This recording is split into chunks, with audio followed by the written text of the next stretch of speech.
Buenas tardes, ¿cómo les va? Nos encontramos con Salud 10 Televisión, con un programa por demás interesante el día de hoy y además con muchas celebraciones durante esta semana y la semana que pasó referentes a salud. Marcela, ¿cómo estás? ¿Qué tal? Buenas noches. Sí, realmente muchos festejos en profesionales. El Día del Odontólogo, que se nos pasó de la semana pasada, el día 3 de octubre, el Día del Odontólogo, así que saludamos a muchos de los que han estado con nosotros en el programa y bueno, a la gran comunidad de odontólogos que tenemos en Azul, que es bastante grande, con una residencia además de odontopediatría muy interesante. Exactamente. Y aprovechando el Día del Odontólogo, le hicimos una nota a un odontólogo que se especializa en ortodoncia, que es el doctor Carlos Barberi, que nos va a explicar un poco sobre este tema de la ortodoncia y la importancia que tiene en toda edad, en toda edad. Seguro.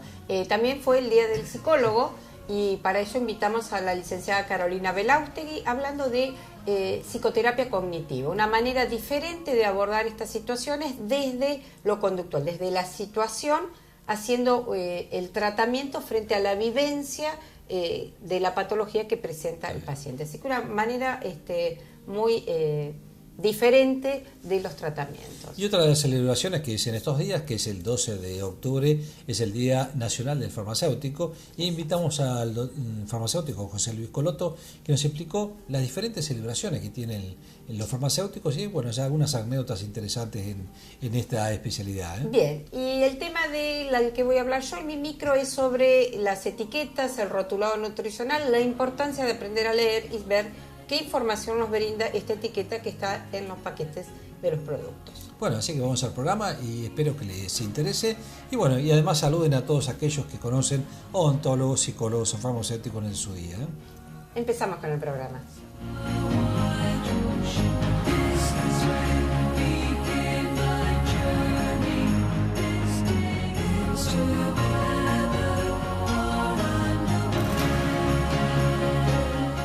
Hoy hemos invitado nuevamente al doctor Carlos Barberi, que es especialista en ortodoncia, y hicimos una nota hace unos meses atrás con él, pero es un tema tan importante que realmente muchísima gente necesita a veces de este tipo de tratamientos. Pero bueno, vamos a saber un poco de qué se trata la ortodoncia y cuándo debemos hacer una consulta. Carlos, muchas gracias por estar nuevamente hoy con nosotros. Sabemos que la ortodoncia es una rama dentro de la odontología.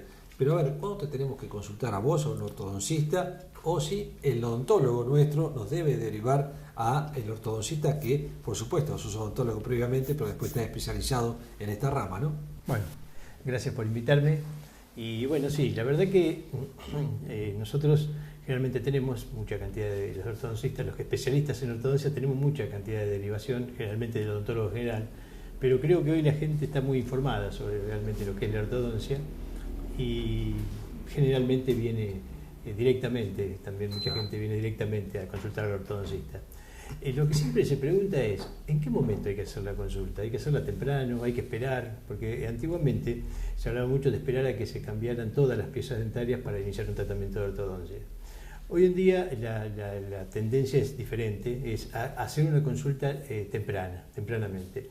Eso no significa que tempranamente lo vamos a empezar a atender. Es importante en esa primera consulta hacer un buen diagnóstico y establecer cuáles son realmente los problemas. En general se tiende a creer que los problemas son puramente de dientes, ¿no es cierto? O sea, se consulta ¿por qué? Porque están los dientes torcidos. Entonces es muy importante también establecer si el problema es solamente de dientes o también están influenciados o incorporados en ese problema los maxilares, o sea, tanto el maxilar superior como la mandíbula.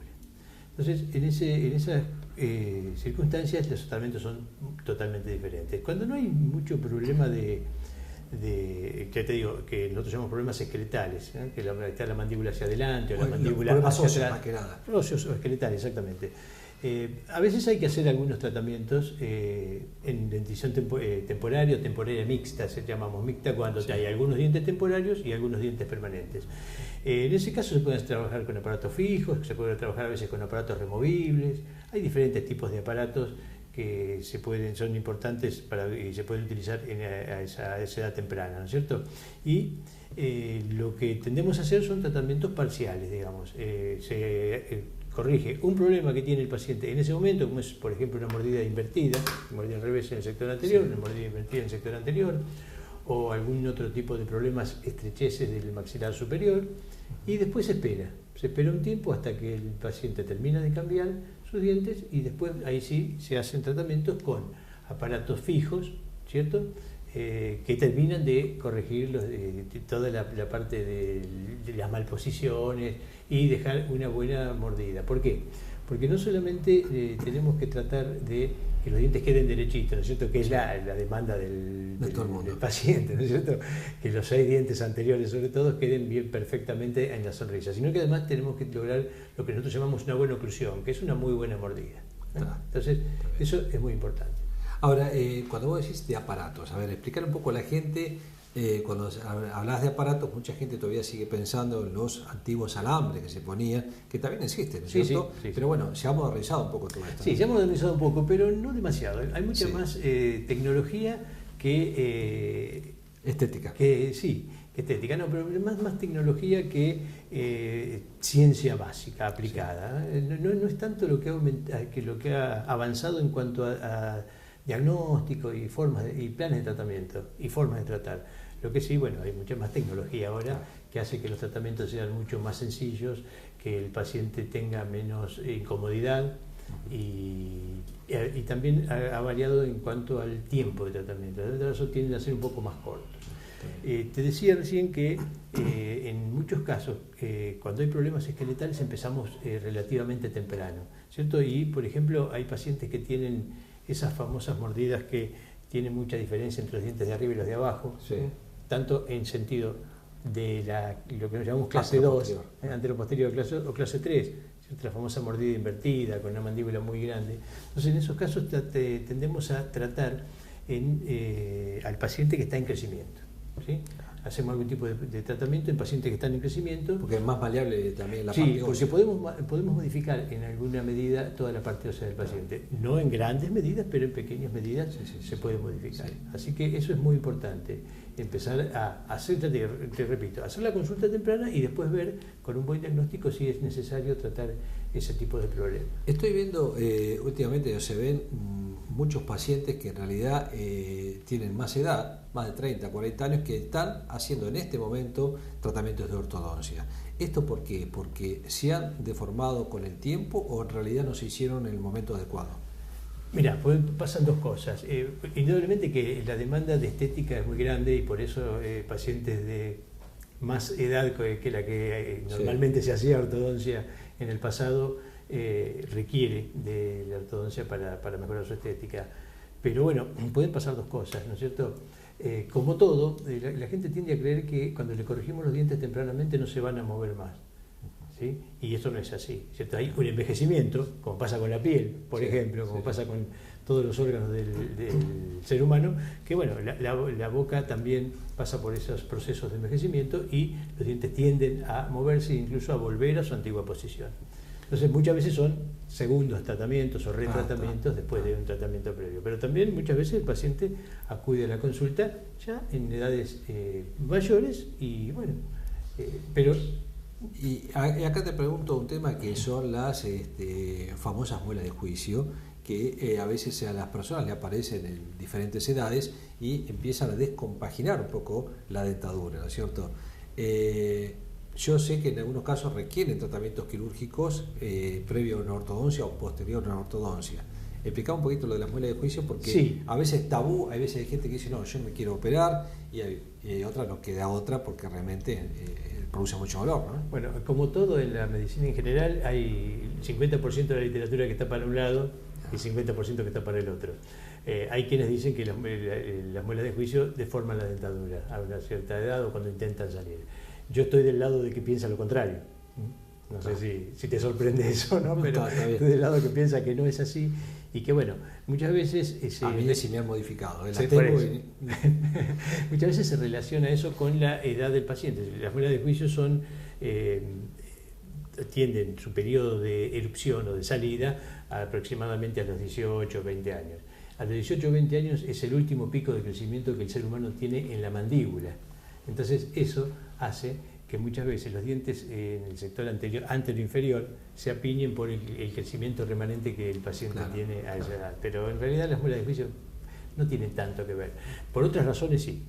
Conviene sacarla porque es un termina siendo un cuerpo extraño dentro del hueso que... Cuando molestan, por ejemplo, ¿no? Pueden molestar, en algunos casos muy mínimos, hay muy poca evidencia en la literatura, pero también han degenerado en quistes o tumores, ¿no? Los dientes que están retenidos. Carlos, un consejo para la gente desde el punto de vista de ortodoncia. ¿Eh? Bueno, el consejo es un poco lo que te decía desde el principio, ¿no es cierto? Consultar tempranamente y bueno, tener en cuenta que es muy importante por muchas razones, ¿no es cierto? La boca es ¿Los pediatras manejan un poco este tema? ¿Tenés derivaciones desde el punto de vista No pediátrico? tengo derivaciones de pediatra. No tanto. Realmente no Más del tengo odontopediatra derivaciones que el pediatra. Sí, de odontopediatra sí, pero de pediatras, médicos pediatras Sí. en general no hay muchas derivaciones. Sí, por ahí de otorrinos, por alguna relación que hay entre las formas del maxilar superior y del paladar con respecto a respiración y cierto tipo de enfermedades respiratorias, pero no Está tan... bien. Bueno, y hablabas hoy, esto como último, que los tratamientos son más cortos en realidad y que son menos agresivos, por así llamarlo, que lo que eran en un principio. ¿A qué se debe todo Y eso esto? tiene mucho que ver con la tecnología. ¿Sí? La tecnología de nuevos tipos de alambre, fundamentalmente, con los cuales nosotros corremos los dientes, porque ponemos unos aparatitos que llaman brackets, que son una ménsula que solamente sirve para enganchar los alambres, y esos alambres han pasado por unos procesos tecnológicos muy importantes y hoy hacen que las fuerzas sean muy suaves, y eso tiene un confort muy especial para el paciente. Está bien. Y Discúlpame, no. Otra cosa que también se busca mucho, cuando me preguntaste de los pacientes adultos, es estética también en cuanto a los brackets, ¿no es cierto? Claro. O a utilizar aparatos que se vean cada vez menos. Eso te iba a preguntar. Desde mi punto de vista, los mejores son los metálicos, Sí. y que van por fuera, pero también se usan brackets estéticos, que son brackets de porcelana, también se utilizan... Silicona. No, brackets por dentro, por la parte de adentro posterior. de la lengua, pero claro, son muy incómodos, muy molestos. Y también en la actualidad hay unos que son invisibles, que son como unas plaquitas de plástico, que son prácticamente invisibles. Lo que pasa es que no se pueden hacer tratamientos muy complejos con ese tipo de aparatos, se hacen tratamientos muy sencillos de pequeños movimientos dentarios y cosas por el estilo. ¿Necesitan reajuste cada cuánto? Y sí, normalmente un tratamiento de ortodoncia con aparatos fijos, el paciente concurre a la consulta una vez por mes aproximadamente. Y en 2 años y medio más o menos un tratamiento se completa. Está completo. Bueno, Carlos, te agradecemos mucho que nos hayas acompañado. Hablamos un poco de todos los avances que existen de ortodoncia para que la gente, no tenga miedo, consulte, o en algunos casos es derivado por su especialista odontológico, y que hacen no solamente la estética, sino a uno de los principales factores que tiene la alimentación, que es la masticación, y el número uno por donde empieza realmente todo el proceso de la alimentación. Así que te agradecemos mucho y vamos a estar seguramente en otra oportunidad hablando con vos sobre el tema. Bueno, muchas gracias y algún día volveré ¿Cómo no? a charlar sobre algún otro tema. Continuamos.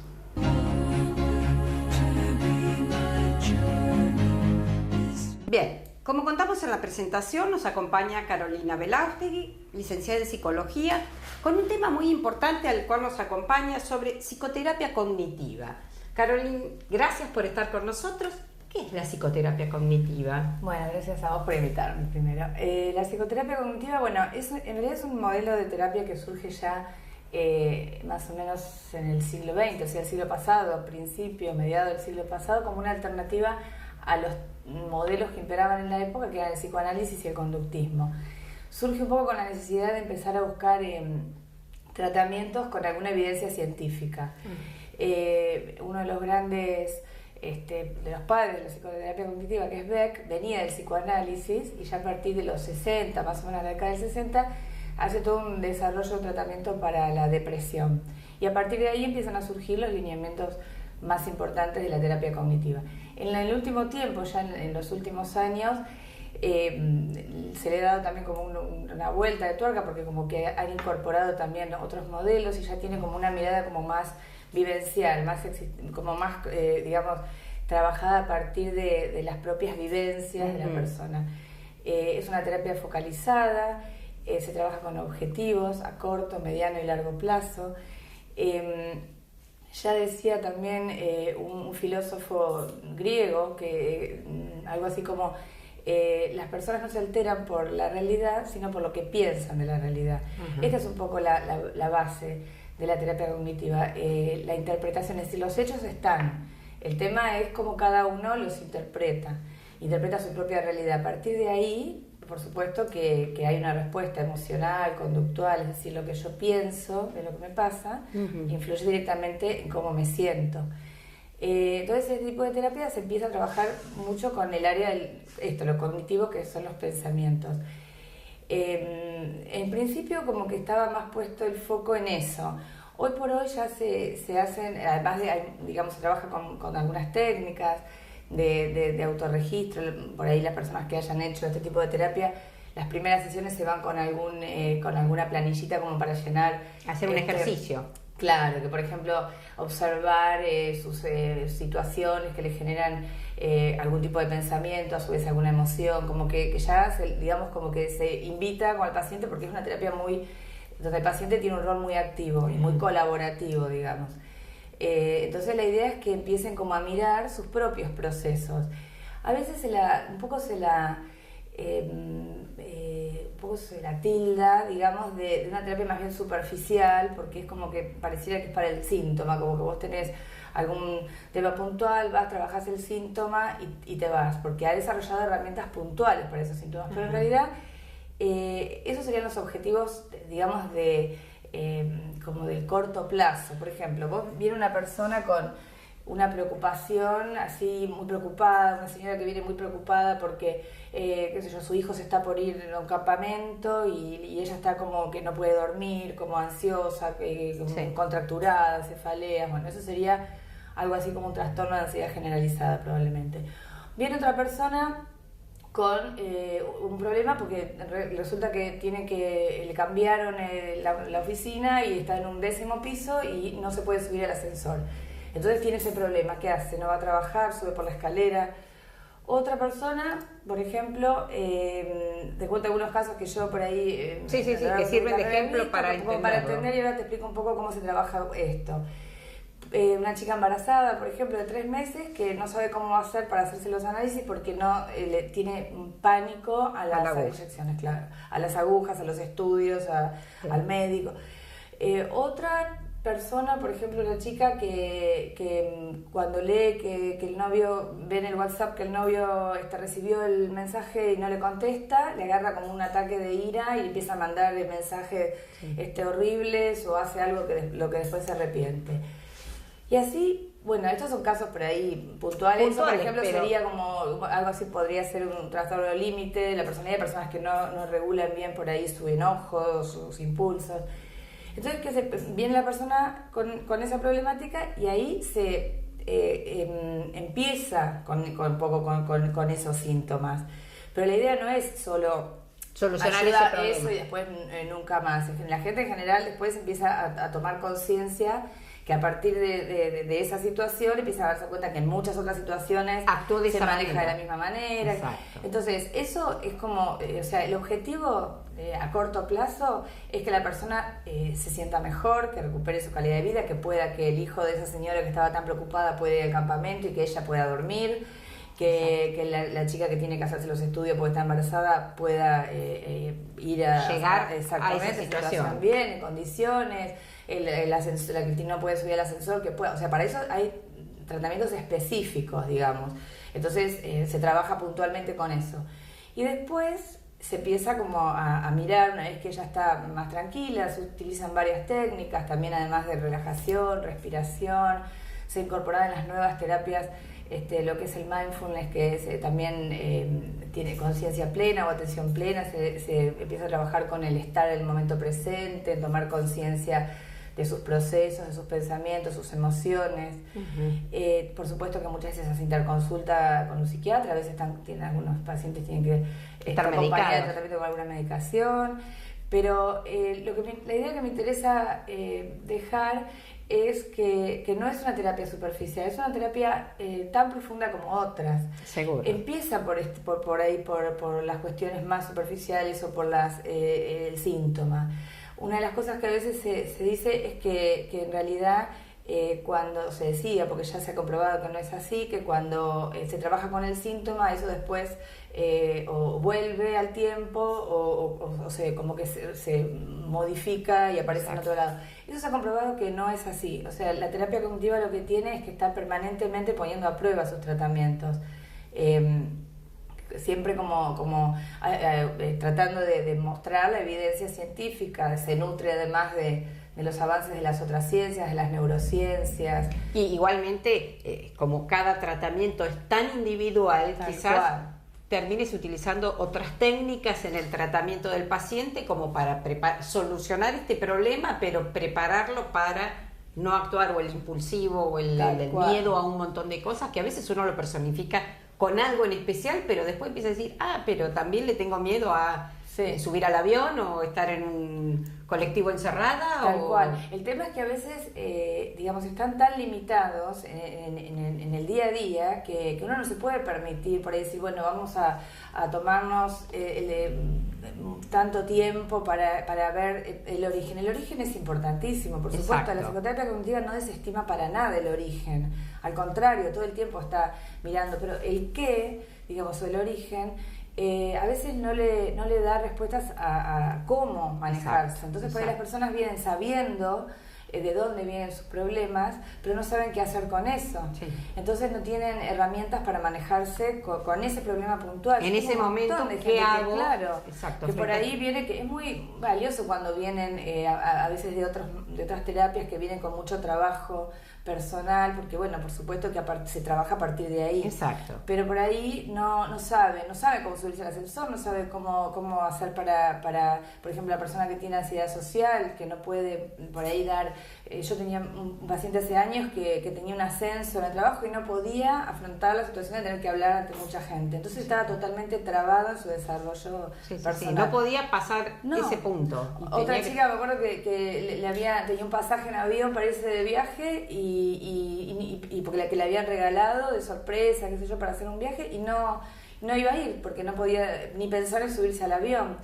Entonces vos decís, bueno, hay tratamientos específicos desarrollados para todos estos trastornos y para muchos otros, ¿no? Seguro. El dolor también, los trastornos de dolor crónico también, digamos, tienen una indicación de este tipo. Sí, realmente el tema da para mucho y pensar, bueno, todos aquellos que tenemos temor, dentro de toda esta lista estaba en algunos cuantos, yo, bueno, todos saben, mi temor a subir un avión, aunque nunca me subí un avión, pero bueno, soy también bastante con las cuestiones del ascensor y demás, que una vez se lo manifiesta y deja de hacer cosas. Claro. Como subo por escalera, como que soluciono el momento, pero que uno tiene que empezar a enfrentar estas situaciones y tratarlos. Claro. Estos son, bueno, todos los famosos trastornos de ansiedad, ¿no? Que la terapia cognitiva desarrolló tratamientos específicos para estos trastornos. Pero bueno, como te decía, se trabaja eso en una primera instancia y después como que uno se corre y ve en perspectiva su vida y empieza a entender que bueno, que evidentemente es la forma que tiene de afrontar o de evitar situaciones que dan miedo.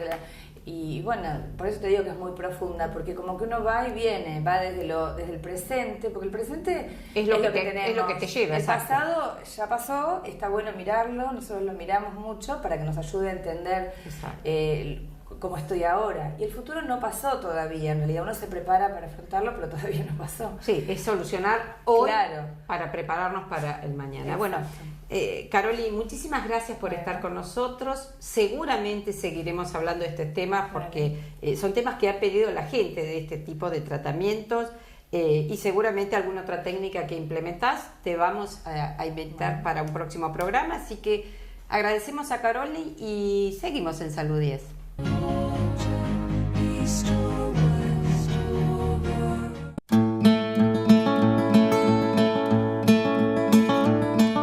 Tema de hoy, el rotulado de los productos. Ustedes saben que desde ya hace unos cuantos años es obligatorio el rotulado nutricional de todos los alimentos y productos que tengan envase. ¿Qué consiste esto del rotulado? Normalmente viene la identificación del producto, de qué estamos hablando, la definición del producto que tenemos en cuestión, al cual se le van a otorgar datos de el lote, de dónde proviene, en qué lugar fue fabricado, cuáles son las consideraciones que debe tener en esta etiqueta de todo lo que quiere decir que hay en el producto en el envase. Eso como etiquetado. Agregado a esto, lo que sería el rotulado nutricional que debe tener.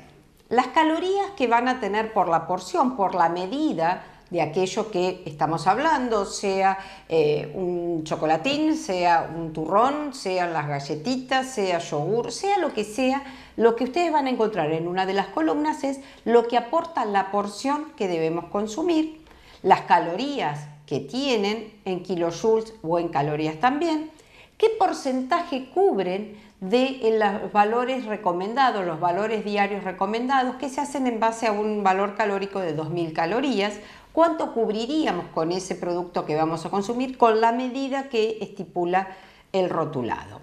Datos que tienen que figurar desde lo nutricional: los hidratos de carbono, las proteínas, las grasas totales, las grasas saturadas, algunas veces habla de las grasas monoinsaturadas, y antes figuraban las grasas trans. Como desde el 2014 Argentina es un país libre de grasas trans, ya muchos rótulos siguen teniendo grasas trans, pero en los nuevos rotulados ya no se va a poner más las grasas totales. Sí, los datos de fibra, cuánto aporta la porción de lo que debemos consumir. A veces también lo dice cada 100 gramos, cuando lo que vamos a consumir es el volumen viene por kilo o viene por porciones más chicas, entonces se especifica porción y además por 100 gramos, y los valores de sodio. Por supuesto que todo esto además va a tener como datos anexos en el etiquetado, es si el alimento está fortificado, si está enriquecido con algún principio, si es un alimento funcional. También nos debe decir la fecha de envasado y la fecha de vencimiento, porque es importante, porque debo tener en cuenta cuándo lo voy a comprar, qué tiempo lo voy a tener guardado y cuál es la preferencia del consumo. También nos debe decir si este alimento o este producto es de elaboración, hay que diluirlo, hay que agregarle algo o algún líquido, huevos o lo que sea que se vaya a incorporar. Lo que tengo que tener en seguridad es cómo lo tengo que preparar, cómo lo tengo que diluir, a qué se lo tengo que adicionar, en qué temperatura del líquido o aquello que lo vaya a agregar. O sea, tiene que tener todos los datos para la preparación de eso que voy a utilizar. Y además saber, por ejemplo, si voy a consumir un alimento y lo voy a abrir, cuando lo voy a abrir y lo debo mantener en la heladera, ¿qué tiempo tiene de uso una vez abierto? Porque no es lo mismo el momento en donde la fecha de vencimiento, pero no quiere decir que yo pueda tener un alimento 2 meses guardado en un lugar abierto, en la heladera, donde sea. Tengo que tener la precaución que una vez abierto nos da la referencia de cuánto va a durar para poder utilizarlo.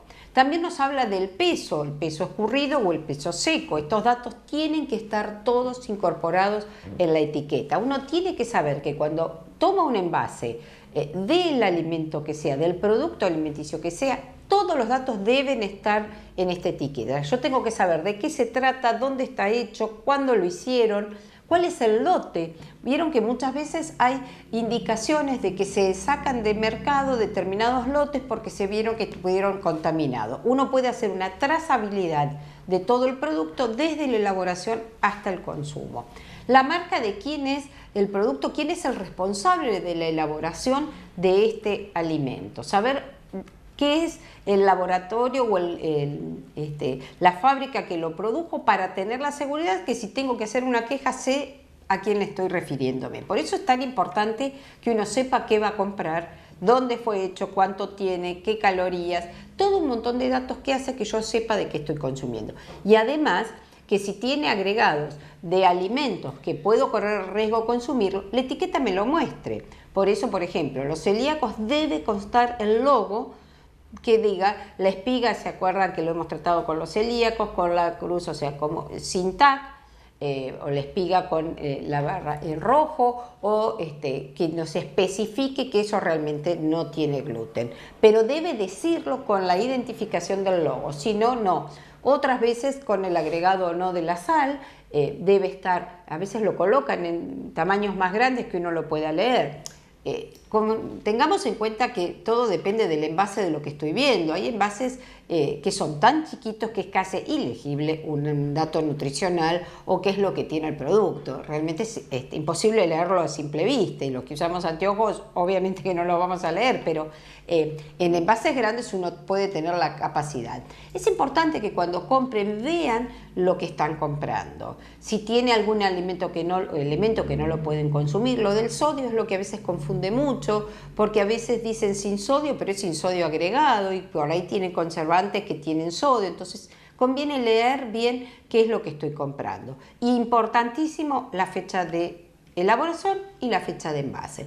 Como dato también, en frente a, por ejemplo, la incorporación del uso de todo lo que venga enlatado, tenemos extrema precaución que las latas no estén abolladas, que no estén manchadas, porque esto no es apto para el consumo. A veces hay grandes ofertas en los supermercados y de latas que no tienen buen estado y los ponen a mejor precio. Tomen precaución porque el alimento puede estar contaminado a través de este golpe, que puede haber filtrado algo y haber alterado el producto que estamos comprando. Y por supuesto, aquello que compremos de freezer que debe estar conservado, no cortemos las cadenas de frío cuando vamos a comprarlo. Si es de freezer, automáticamente va al freezer. Las bolsas que hay de congelado sirven mucho para cuando uno va al supermercado y llega hasta la casa, siempre sacarlo. Las indicaciones que damos siempre. Lo último que se saca de las góndolas es lo de heladera o lo de freezer, con muchísimo más razón, y la incorporación directo a la heladera o al freezer, porque si no se pueden llegar a alterar, y ver también las fechas de vencimiento de lo que está enlatado, envasado o lo de freezer. Así que extremas precauciones y sepamos leer qué es lo que estamos comprando para tener la seguridad de que es inocuo. Seguimos en Salud 10.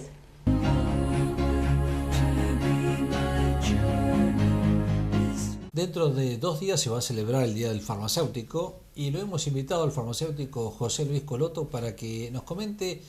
A ver, hemos hablado tras de cámara con José Luis y sabemos que el Día del Farmacéutico se puede celebrar en 3 ocasiones. Entonces vamos a preguntarle a él cuáles son realmente los días del farmacéutico que tenemos en nuestro país y que celebran ellos. José Luis, gracias por estar nuevamente con nosotros en Salud 10. No, la verdad que es un gusto. Ya estamos acá como habitué. Sí. Bueno, gracias. sabemos que el día 12 de octubre se celebra el Día Farmacéutico a nivel del país de Argentina, ¿verdad? Claro, es el Día del Farmacéutico Argentino. Ajá. 12 de octubre, que justo coincide. ¿Por qué es ese día? Porque en el año 1935, en un 12 de octubre, se crea la Confederación Farmacéutica Argentina, que es la entidad a nivel nacional que nos nuclea como profesionales. ¿En qué año fue eso? 1935. Ah, mira, está bien. Fue una época donde se crearon muchas confederaciones, donde se unían los profesionales, y esa década fue importante en ese aspecto. Bueno, justo la Confederación Farmacéutica, que es la que nuclea todos los colegios de provincia, de cada una del país, se nuclea en esa confederación, que es la que nos representa a nivel nacional y ante las entidades como el PAMI, que es a nivel nacional, ¿no es cierto? Sí. Está bien. Y además existe un Día Mundial del Farmacéutico, ¿verdad? El Día Mundial del Farmacéutico, que ya pasó hace unos días. Fue en septiembre, el 25 de septiembre. Eso se lleva a cabo por la Confederación Internacional de Farmacia, en inglés IFF. Es una federación, que nuclea todas las confederaciones a nivel del mundo. Bueno, y organizó justo un congreso muy grande ahora en Buenos Aires, que tuvo sede justamente Argentina, muy, muy importante, lo cual se hace cada tantos años, ¿no es cierto? No es tan fácil que se nuclee aquí, pero fue muy, muy lindo el congreso. O sea que ahora que me decís el congreso, hay veces que la gente pregunta, ¿qué se habla en los congresos de farmacia? ¿Verdad? Entonces, porque a ver, uno ve al farmacéutico muchas veces atrás de un mostrador transmitiendo o vendiendo remedios, pero en realidad el verdadero rol del farmacéutico está atrás de todo eso. Yo lo conozco personalmente porque el laboratorio donde se trabaja es totalmente diferente a estar atrás de un mostrador. Efectivamente. ¿Qué es lo que se hace en un congreso Primero, de farmacia? ¿verdad? En un congreso de farmacia hay una nueva tendencia que el farmacéutico actúe, por supuesto, como intermediario entre el médico y el paciente que va a dispensar el medicamento, en todo lo que es el asesoramiento del medicamento, las consecuencias, los efectos secundarios, Y además tiene otro rol también en el sentido de que aconseja, o sea, abarca la parte también de alimentación, aplica inyecciones, toma la presión. Hay toda una serie de circunstancias previas ante él.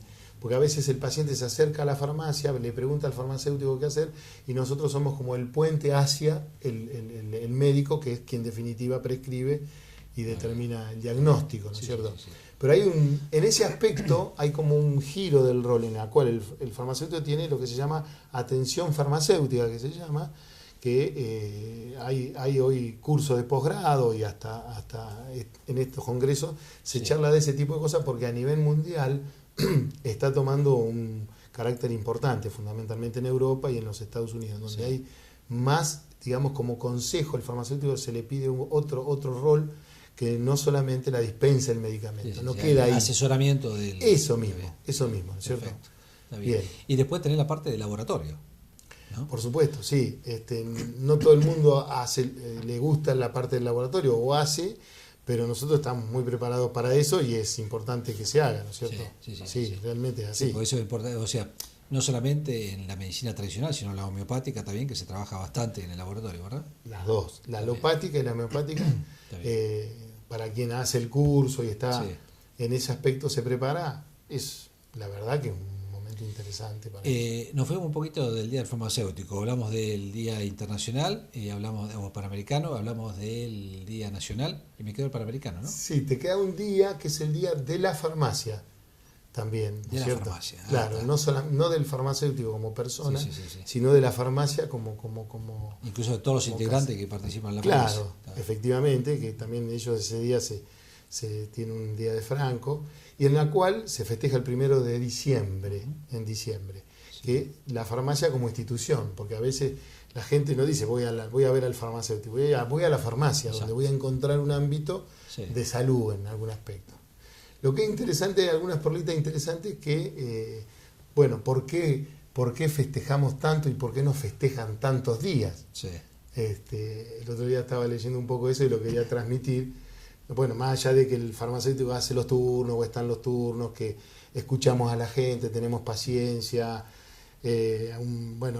sabemos de medicamentos y podemos asesorarlos, hemos estado aplicando vacunas, los ayudamos en ese aspecto a los chicos.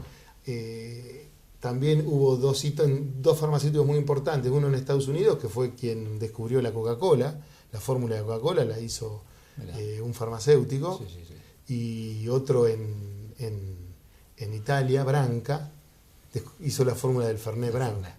O sea que estas dos, con productos naturales. Totalmente naturales, son muy difíciles de mucha gente se ha tratado de imitar, son inimitables. Y la verdad que nos ayudan a festejar realmente esta sustancia que la Fernet con cola. Claro, la ha festejado. No quiero promover nada, pero quiero destacar que gracias a dos colegas de hace muchos años, tanto en Estados Unidos como en Italia, se han descubierto estas fórmulas que son interesantes, sirven para festejar también, bienvenida sea. Sí. Bueno, a ver, yo siempre he charlado como muchas veces que la cantidad de productos naturales que existen para realizar medicamentos a veces que no son caseros, que son farmacéuticos, y con hierbas naturales y con productos totalmente producidos por la tierra, la herboristería, digamos, ¿no?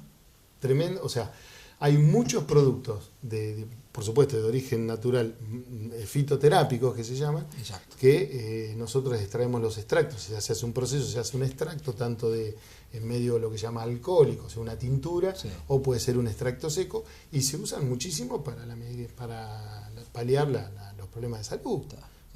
Realmente es muy, muy grande, que una vez no le presta tanta atención. Pero hay muchos medicamentos y hay mucha medicina hoy alopática, ¿no es cierto? Muchos laboratorios que están teniendo paralelamente a lo que es la química orgánica, o sea, del petróleo, una química natural. Tenemos muchos de ellos, Sidus, por ejemplo, se puede nombrar un medicamento, un laboratorio, tiene una parte que se llama Biosidus, que tiene una línea toda de productos más naturales y de alto costo. Mira, haciendo un poco de hincapié con lo que vos me decís, hace yo 3-4 años estuve en Italia en un congreso de fitoterapia en urología, o sea, todos los productos que se usan en urología hechos específicamente con productos naturales, ¿no? Sí. Sí. Bueno, sabemos bien, hay extractos de Serenoa, hay muchos productos que y a nivel hepático ni hablar, ¿no es cierto? Mucho más. Sin ninguna duda. Bueno, José Luis, te agradecemos tu ilustración de los días del farmacéutico y de la farmacia. Muchas gracias. Muchas gracias por estar con nosotros. Continuamos. Gracias.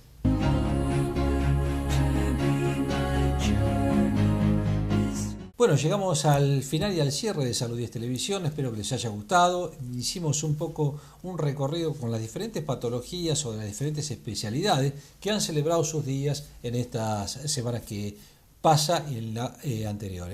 Sí, así que bueno, psicología con la licenciada Carolina Belaustegui sobre esta psicoterapia tan importante y que aborda un montón de situaciones en las cuales la situación se enfrenta desde la problemática del paciente. Así que nos explica varias cuestiones, cómo se abordan las patologías frente a la situación conflictiva, al miedo, al temor, al pánico, interesantísimo, ¿no? Haciendo la vivencia frente al temor de lo que se presenta. Y se ve muchísimo, ¿no? Exacto.